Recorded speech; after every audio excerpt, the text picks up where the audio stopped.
Welcome, everybody. Today is July 5th. You are here with Robin at In the Family Way Coaching, and I want to thank you for joining me today as we have our reading out of the Day by Day Kids Bible written by Karen Henley. If you are new, I want to extend an especially warm welcome to you today. If you are just finding this event, don't be discouraged by the fact that we are using the Day by Day Kids Bible. This just means that the story is written at a level that we can understand very easily, like using an NIV or an NIRV version of the Bible. And it is written in storybook format and in chronological order. So the Bible is not presented chronologically. And so as you go through the different books of the Bible, events may be repeated and because they have been recorded in more than one book of the Bible. This Bible takes all of those events out of all of the different books and consolidates them so that we get one continuous story in one continuous timeline. And it allows us to have a big picture of the whole story of the Bible, all the way from Genesis to Revelation. So I have been finding it especially awesome this year for understanding in my own daily reading or in my attendance at church on the weekend.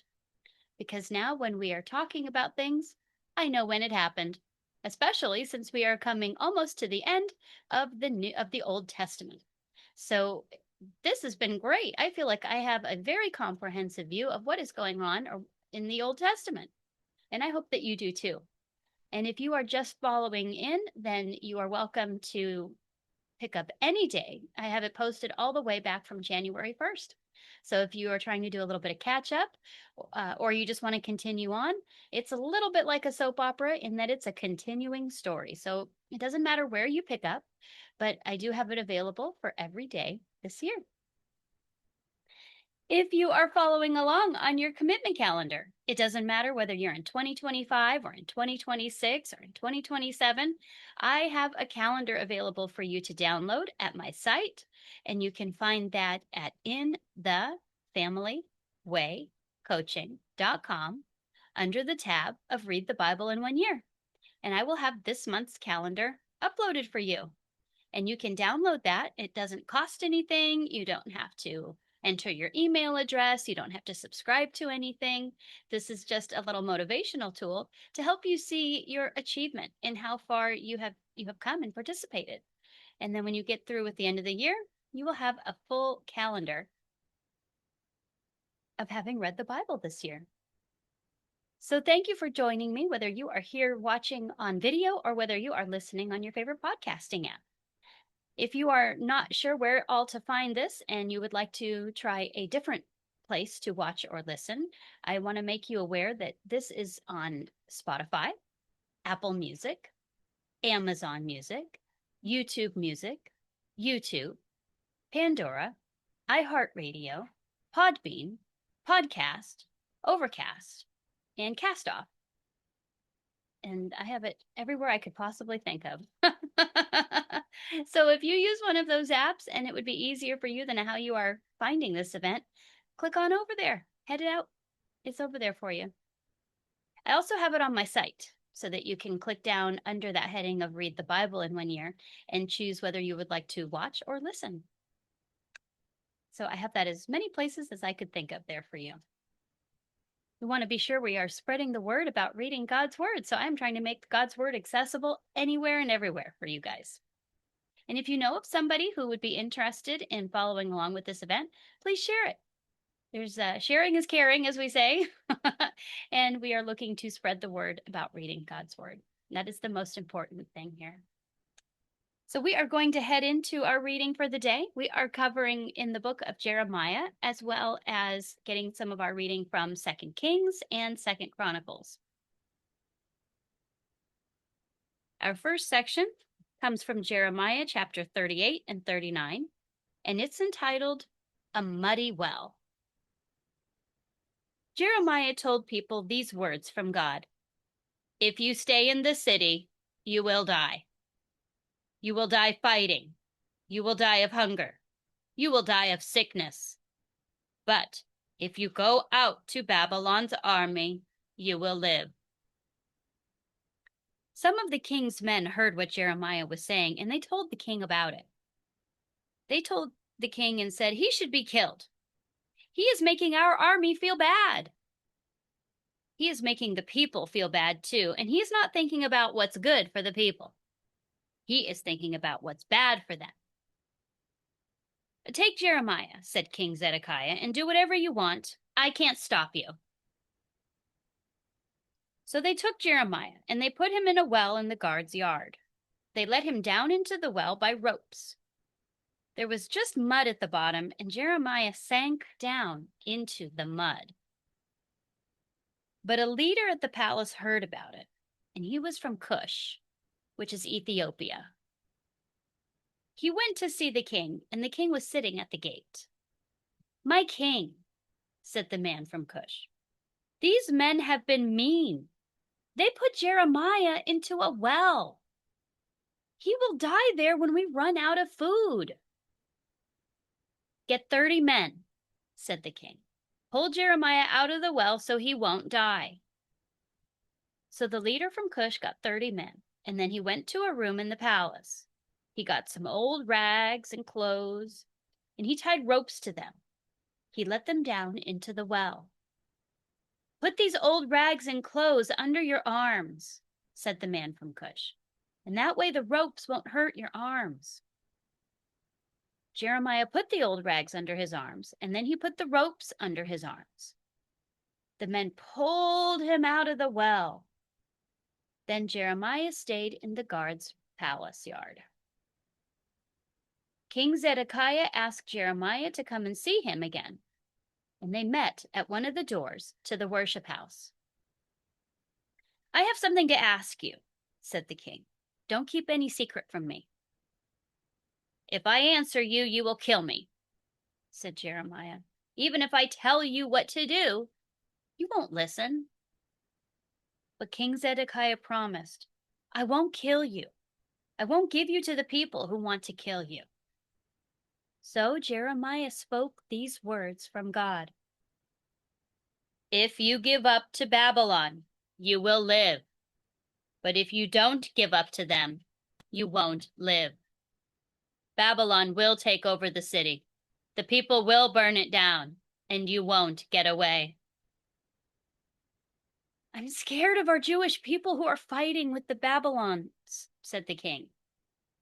"The army of Babylon might give me to them, and then they would be mean to me." "They won't give you to the Jewish people," said Jeremiah. "Obey God. Please do what I tell you. Then things will go well. Your life will be saved. But God showed me what will happen if you don't obey. The women in the palace will be taken to Babylon's leaders, and these women will say that your friends lied to you. They'll say your feet are stuck in mud and your friends have left you. Babylon will also take your wives and children. You won't get away, and then they will burn down this city," said Jeremiah. "Don't let anybody know that we talked about this," said the king. "If you do, then you might be killed, and the leaders might hear about our meeting, so they might ask you what you said to me. Tell them that you asked the king to not send you to jail." The leaders did come to Jeremiah, and they did ask him about his talk with the king. So Jeremiah told them, "I asked the king not to send me to jail." So the leaders didn't ask anything else about it, and no one had heard him talk with the king. So Jeremiah stayed in the guard's yard until Babylon took over Jerusalem. God gave Jeremiah a message for that palace leader in Cush. "I am getting ready to keep my promise about Jerusalem. You will see it come true, but I will save you. You won't die because you trust in me." Our next section is entitled Running Away at Night. Now Jerusalem ran out of food and there was nothing to eat. Then Babylon's army broke through the city wall, and the leaders of Babylon sat at the middle gate. Zedekiah and his army saw the leaders of Babylon.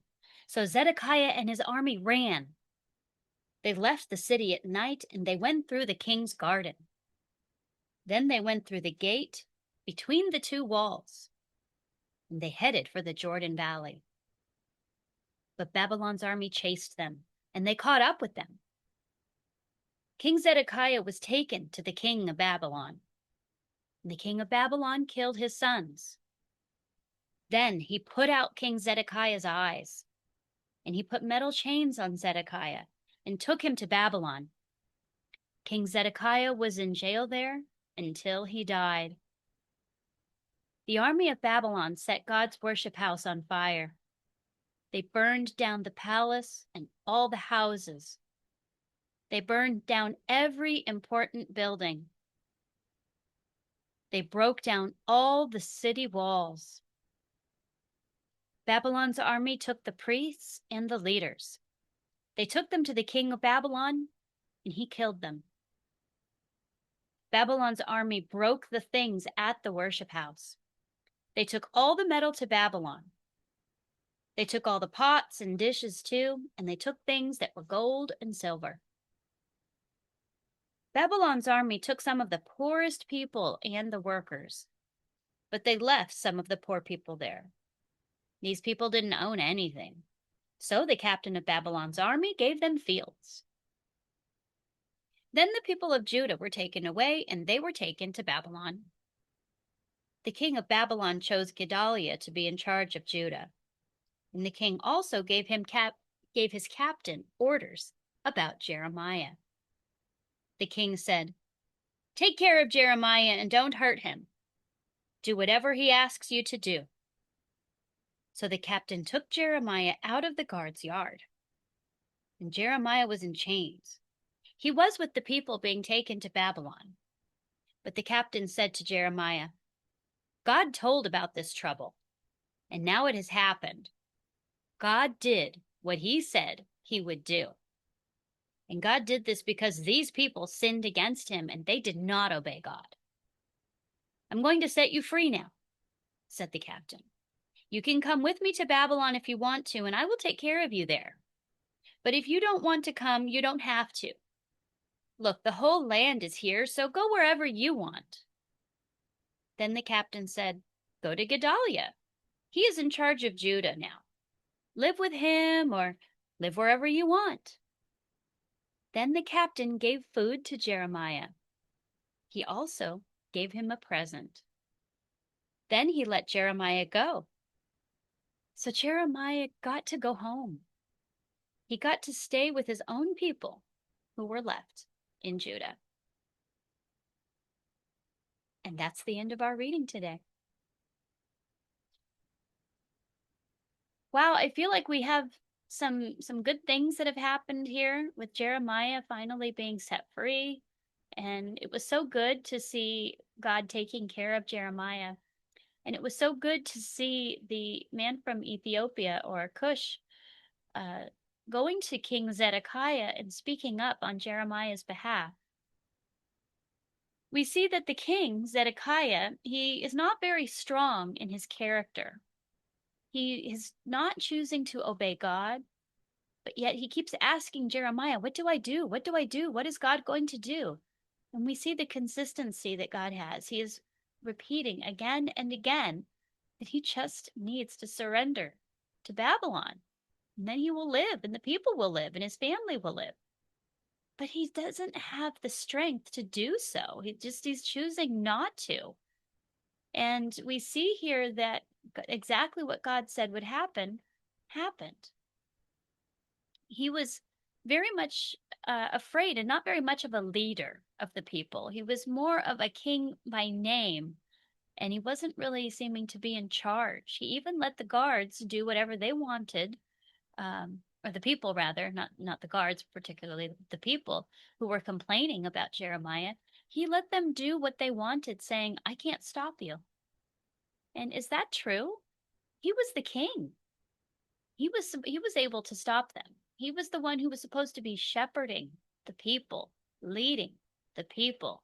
And he was not leading the people. He was instead just being drug around. He didn't even want them to know when he was going to speak with Jeremiah. He kept calling Jeremiah in secret. We've seen this several times in our reading, where he has gone to Jeremiah secretly and asked Jeremiah, "What does God say? What does God say?" And every time he did so, God said, "You need to give up and to go to Babylon, because if you do, I will still let you live. If you don't, then you will die." And we see that when he was finally captured, the king of Babylon, Nebuchadnezzar, put out his eyes. And then he had to stay in prison for the rest of his life until he died. So things did not go well for him. He also had to see, before he lost his eyes, his family was killed right before him, it says. So this man was not strong in his faith. He was not putting faith in God. Whereas we see the man from Cush, who in our big Bible tells us he was from Ethiopia, he spoke up for Jeremiah, what little he could do. So our part of our daily application today is that you don't know how much you can do by speaking up. He was able to save Jeremiah from the muddy pit, from the well that was empty, that was stuck with mud. And he was even thoughtful of Jeremiah by getting cloths for him to put under his arms so that the ropes wouldn't hurt him.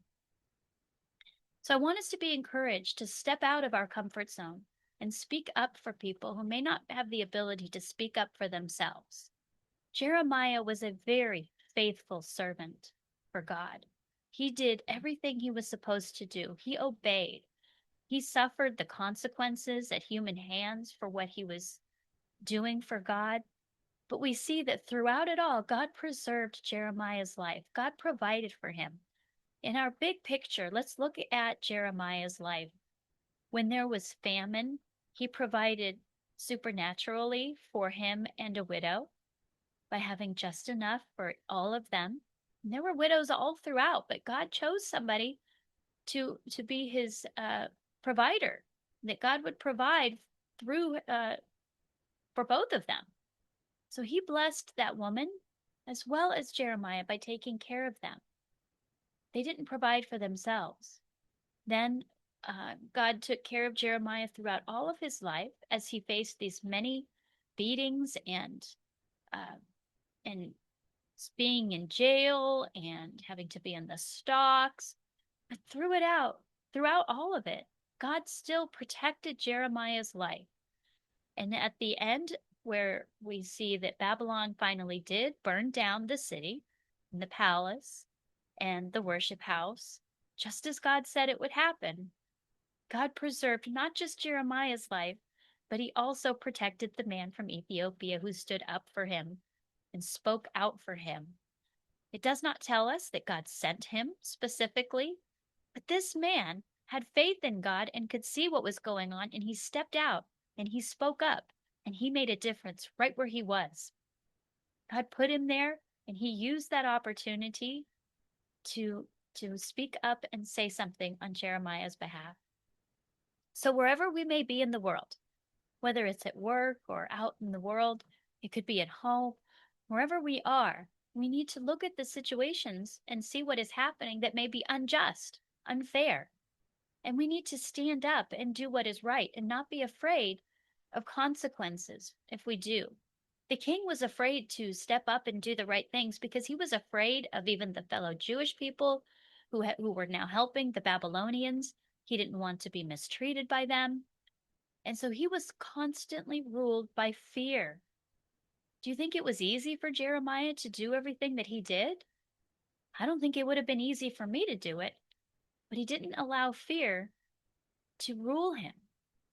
And he was secure in his faith. He knew what he stood for. He was obedient to God. So we need to be sure that we are being obedient in whatever God calls us to do, to be who we were created to be, and speak up when we are called by God to speak up, to do whatever good deeds he has for us to do, because we don't know just how far it's going to have effect. And God will honor our effort. And as we've seen many times, God will still protect those who belong to him and who are doing things for him. And so we should not be afraid, even for our very lives. We learn from Jesus that he laid down his very life for us, and he was obedient to God even to death. And we don't know that that's what may happen. It's not very common that we may die for what we are needing to do for God, but it does happen at times, and we've seen that throughout the Bible, and we know that it happens in the world. Most of us, I think, listening, live in areas where it would not cause us death to follow God and to do what He's calling us to do. So I want to encourage us to be who God created us to be and not be afraid to speak out and ask God to give us the courage to do whatever it is we need to do for Him. So thank you for joining me for today's reading. I hope that you feel that God has lit your light today. And I hope that you will share this with somebody and hit that light button that looks like a thumbs up or a heart, but it's really a light, isn't it? Because we are the light of the world. And together we are spreading the word about reading God's word so that other people may also be encouraged and hear this message to step out of their comfort zone and be courageous to do and speak up wherever God has placed you in your life today. I hope you have a fantastic rest of your day, and I will, as always, be here for everyone again tomorrow.